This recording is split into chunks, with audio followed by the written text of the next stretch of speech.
नमस्कार दोस्तों, स्वागत है एक बार फिर आपका आपके अपने चैनल श्रुतिकोश में। और इस वीडियो में हम बात करने वाले हैं दोस्तों रीड से जुड़े हुए प्रश्नोत्तरी की। तो रीड से जुड़े हुए कुछ प्रश्न जो है हम यहाँ हल करने वाले हैं और ये प्रश्न जो है आपके लिए काफ़ी महत्वपूर्ण साबित हो सकते हैं आपके आगामी परीक्षा के अंदर। तो आइए शुरू करते हैं। आप भी देखिएगा साथ के साथ कि कौन सा प्रश्न आप जो है कर सकते हैं अच्छी तरह। तो शुरू करते हैं आइए दोस्तों आज की हमारी प्रश्नोत्तरी।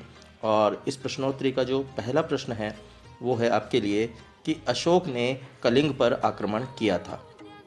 अशोक ने कलिंग पर आक्रमण कब किया था दोस्तों?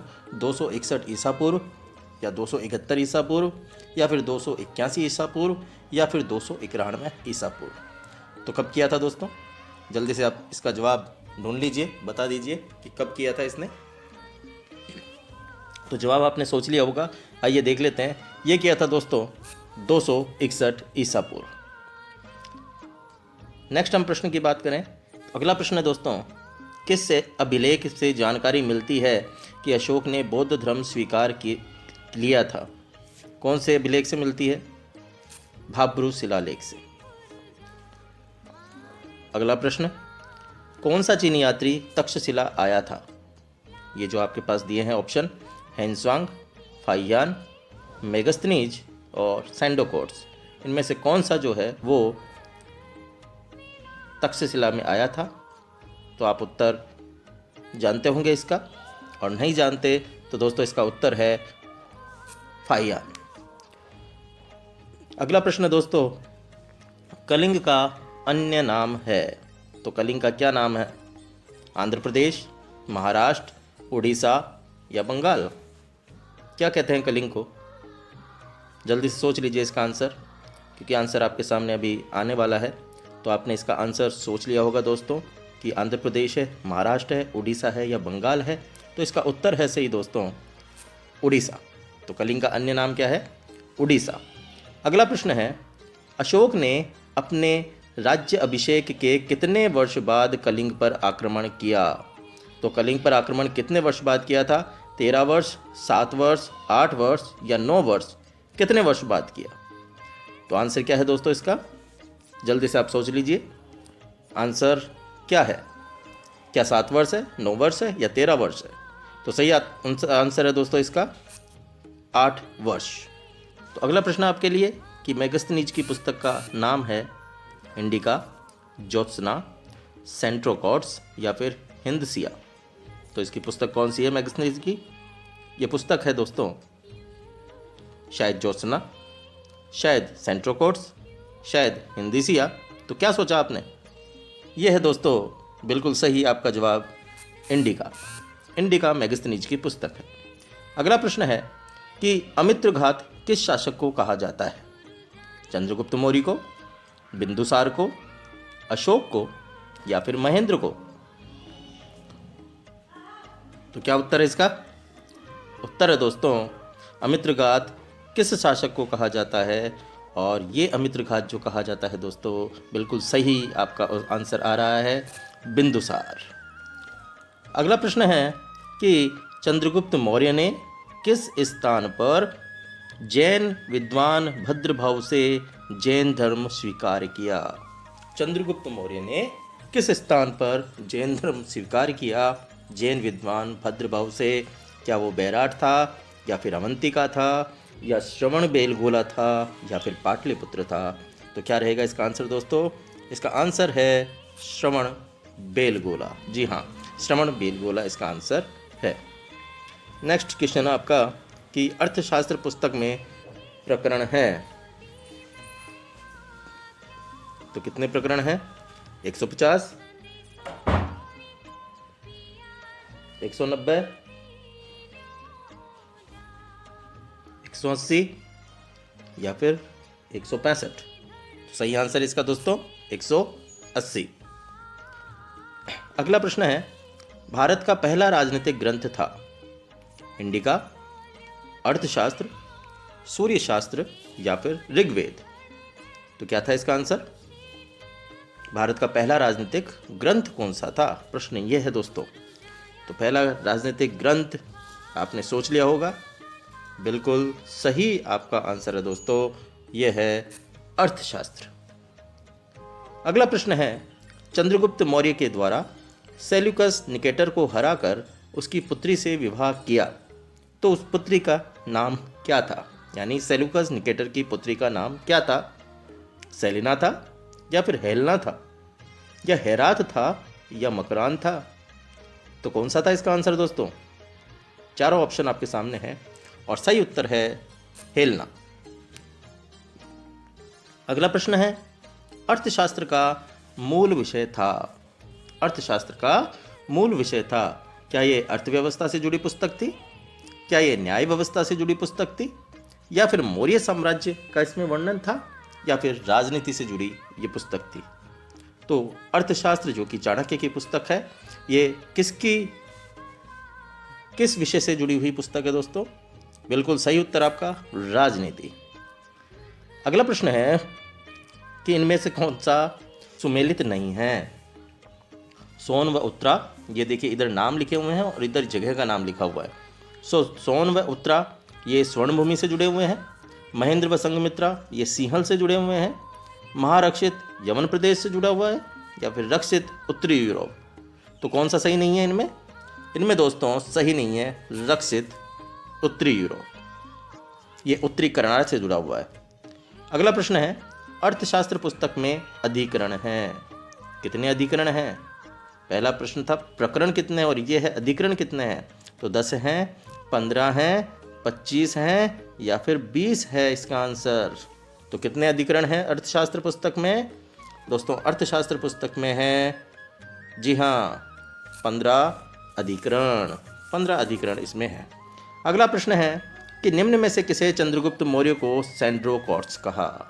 किसने चंद्रगुप्त मौर्य को सेंड्रोकोट्स कहा? तो चाणक्य ने कहा, विलियम जोन्स ने कहा, मेगस्थनीज ने कहा, या विलियम वुड ने कहा? किसने कहा? तो दोस्तों क्या है इसका आंसर? सोच लीजिए जल्दी से, आंसर लगा दीजिए इसका, और इसका सही आंसर है दोस्तों विलियम जोन्स। अगला प्रश्न है आपके लिए कि कौटिल्य द्वारा दिए गए सप्तांग सिद्धांत में शामिल नहीं है। कौन से जो इनमें से नीचे जो दिए गए हैं 4 ऑप्शंस, इसमें कौन जो है सप्तांग सिद्धांत में शामिल नहीं है? अमात्य नहीं है, या फिर राजा नहीं है, या मित्र नहीं है, या फिर सेना नहीं है? तो सप्तांग सिद्धांत के अंदर कौन शामिल नहीं है दोस्तों?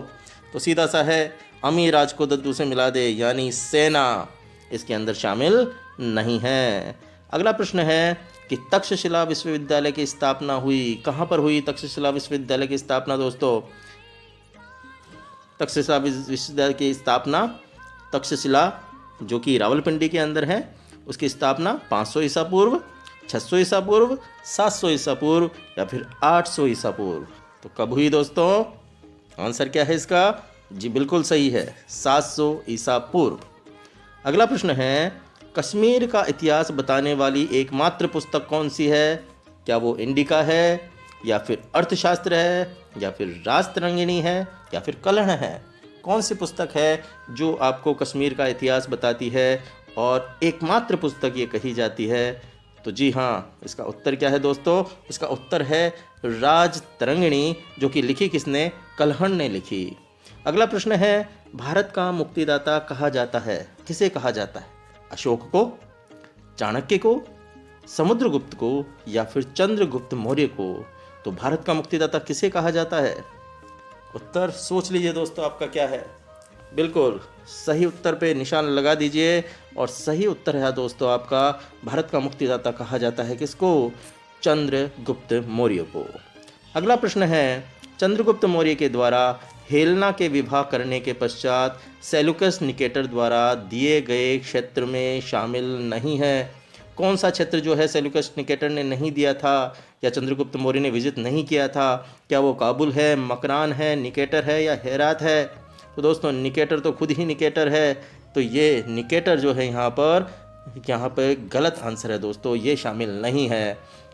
और नेक्स्ट प्रश्न आपका लिए है कि अशोक का राज्याभिषेक हुआ था, कब हुआ था? 322 ईसा पूर्व, 378 ईसा पूर्व, 269 ईसा पूर्व, या फिर 295 ईसा पूर्व? तो क्या रहेगा इसका आंसर? आपको पता है कि जब इनको साम्राज्य का राज्यारोहण हुआ, उसके बाद 4 वर्ष बाद राज्याभिषेक हुआ इनका। तो वो राज्याभिषेक कब हुआ? ये हुआ दोस्तों 269 ईसा पूर्व। अगला प्रश्न है कि चंद्रगुप्त मौर्य के द्वारा सौराष्ट्र का गवर्नर किसे नियुक्त किया गया था? अशोक को नियुक्त किया गया था, या बिंदुसार को नियुक्त किया गया था, या फिर पुष्पगुप्त को नियुक्त किया गया था? तो किसको नियुक्त किया गया था? या फिर सुसीम, जो कि किसका बेटा था? बिंदुसार का बेटा था, अशोक का भाई था, उसे नियुक्त किया गया था। तो किसे नियुक्त किया गया था? तो इसे नियुक्त किया गया था दोस्तों पुष्पगुप्त को।